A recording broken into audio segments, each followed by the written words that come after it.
Mr. Von Cannon, we'll begin with you on this second question, and we'll just keep the same order, and again, 2-minute time limit. And here's a question: unless you want to maintain the ACA, Obamacare policy, what is your plan to bring about reform, repeal, or replacement to that policy, Mr. Von Cannon? Bill, Mr. Moderator, I'd actually like to give the time back to Phil because I think it's a waste of time to talk about Obamacare. If you can't put together a website, it's really hard to believe you can put together a plan for national health. I think a lot of us as colleagues, members of the Republican Party, probably share a similar view of Obamacare. It's going to self-destruct. It's just a matter of time. Even Democrats are turning against it, so that's going to happen. I think what's incumbent upon us as Republicans is to put in place a credible plan and not just be perceived as the party that criticizes. I feel a certain allegiance to Representative Price in the state of Georgia, who has put forth H.R. 2300. There are three tenets to this bill that I think are worth our audience noting tonight.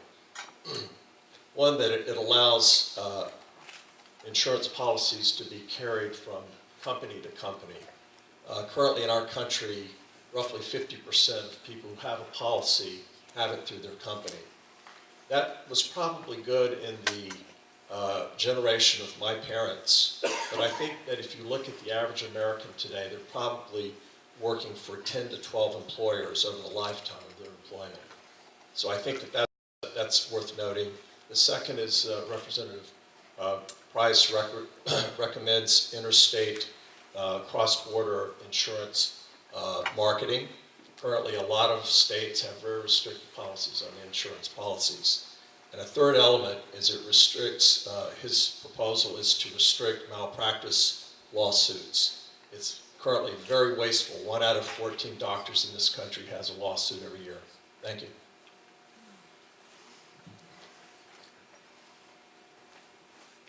Guess I could ditto those remarks, but my background is in the insurance business. I spent over 30 years starting with the largest insurance company in America, Metropolitan Life Insurance Company, in the mid-70s. And Obamacare has been a disaster. It's been a burden on small businesses, and you all heard the comments that said if you like your policy, you can keep it. That hasn't been the case. Premiums will be lower. Premiums have gone up. It's been a real burden on the small businesses of this country and individuals also. I personally think that it was unconstitutional, and should I be fortunate enough to be elected to Congress, I would work to repeal Obamacare. Be happy to lead the charge on that. And I've heard some people say there's good things about Obamacare, and there may be a couple of good things, but it's not the federal government's place to require us to have health care. I went for a physical 2 or 3 months ago and asked the doctor here in Greensboro his opinion on Obamacare. And he said, you know what, Mike? It's added 14 pages of paperwork for every patient. I don't know if he was exaggerating or not, but he looked at me and he said, but you'll be happy to know that you're covered for pregnancy and childbirth. So that's where we are with Obamacare. Let's repeal it. Thank you. Congratulations, Mike.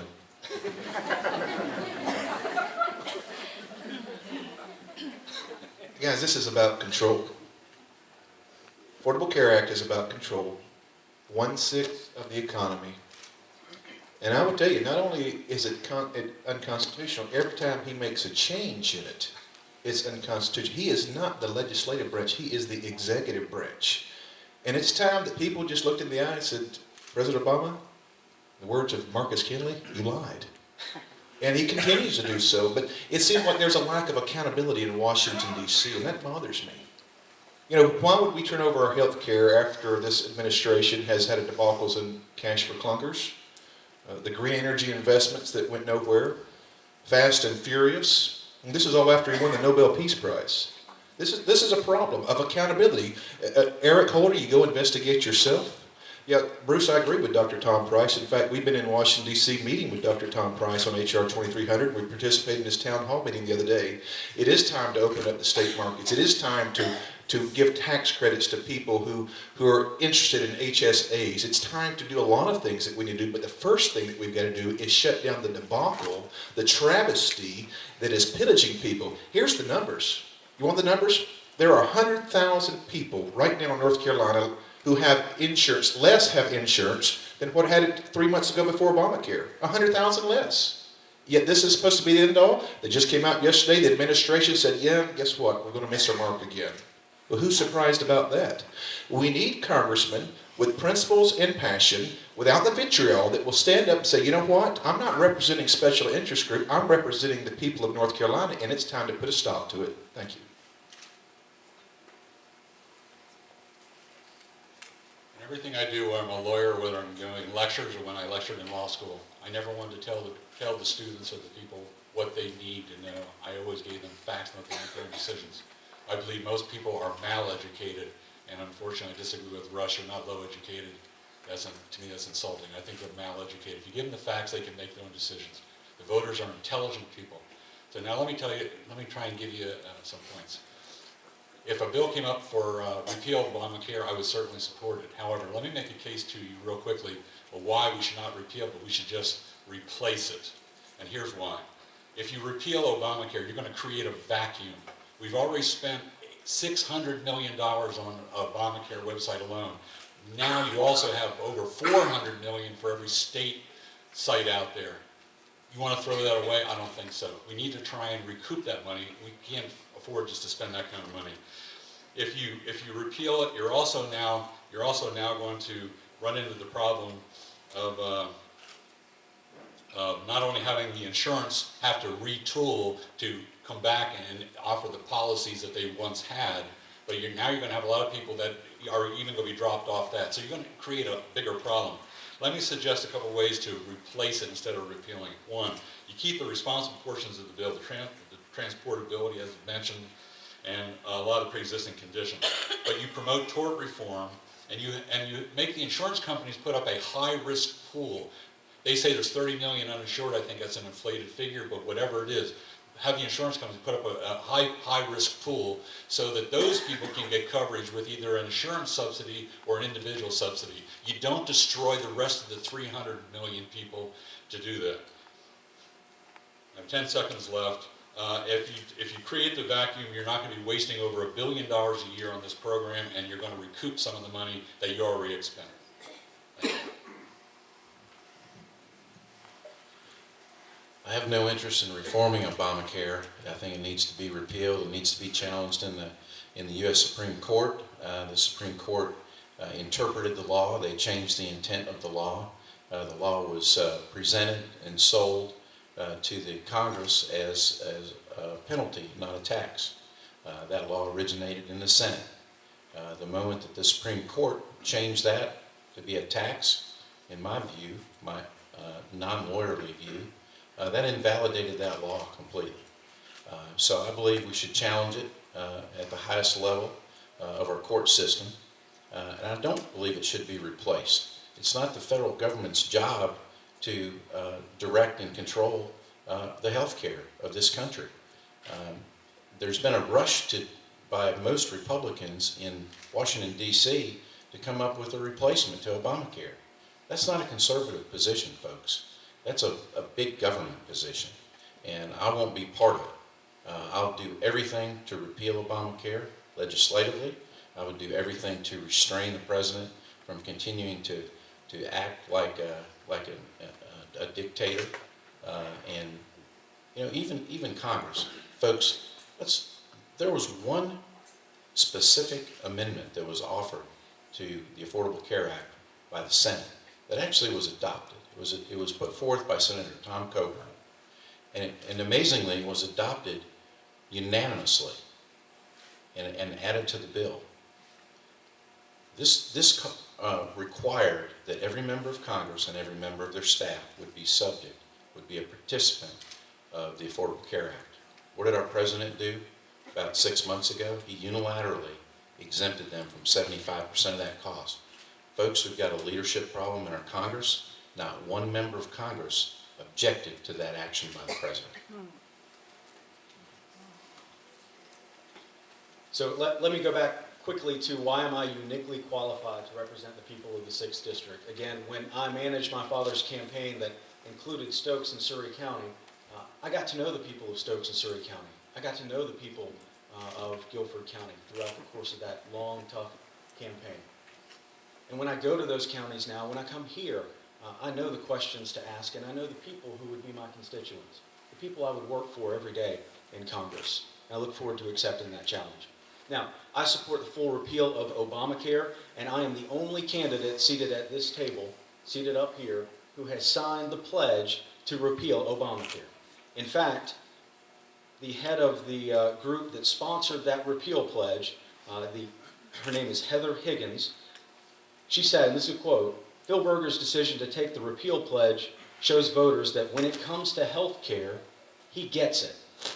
He understands that Obamacare is a government infringement on our constitutional liberties, and he knows that it will lead to more government and less freedom, will place government bureaucrats between doctors and their patients, and will limit patients' choice and control." Not my words, her words. And again, I'm the only individual seated at this table who's made that pledge to the voters. And why is that important? Again, when I ran for district attorney, I told the voters what I would do, and I've kept my promises. I would keep my promises as your congressman. Now, we need market-based solutions to the healthcare crisis, and we are in a crisis situation here in the United States. If you saw today in the Greensboro Observer the story that taxpayers are now on the hook for $47 million in unfunded mandates because of Obamacare. The UNC college system has put us in a position where we have to pay $47 million a year because of Obamacare. Thank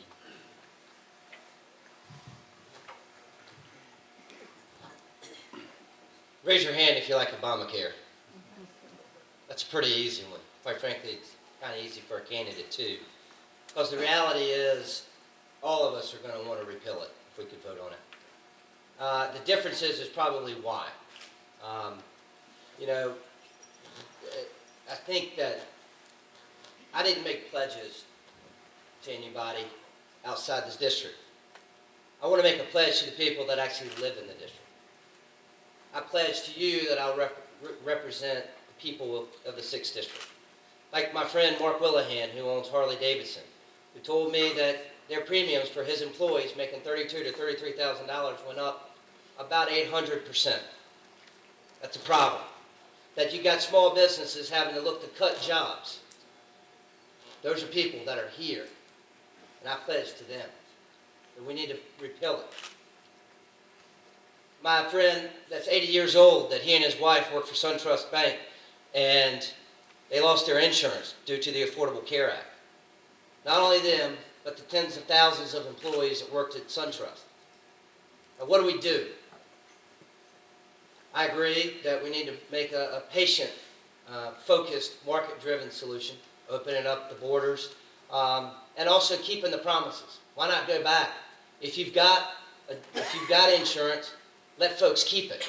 450,000 North Carolinians lost their insurance in November. 9,000 people signed up for it. We got to go back. We got to allow people to keep what they've got. We got to get government. I would want to repeal it also, not only for how bad it's been and people losing their insurance, but the fact that 2.3 million Americans are going to lose their jobs because of a poorly instituted Affordable Care Act. That's not affordable. That hurts.